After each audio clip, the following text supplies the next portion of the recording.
How to log in or sign in to Ticketmaster account online. Hello everyone, I am Bishaka and welcome to our channel. I will take you through the step-by-step process on how to log in or sign in to Ticketmaster account online.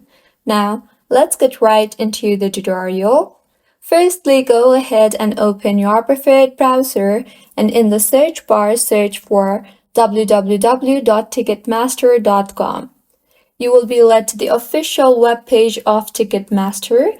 Now tap on the sign in or register option you see at the top right of your screen.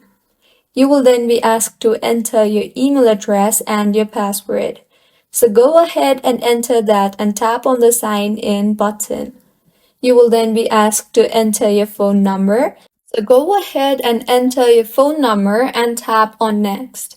You will further be required to enter the verification code sent to the number you just entered. So enter the verification code and tap on confirm, and if you enter the code successfully, then you will be logged in to Ticketmaster successfully. So this is how you can log in or sign in to Ticketmaster account online. If you find this tutorial helpful, please like the video and do subscribe to our channel for more contents like this. Thank you for staying with us until the end.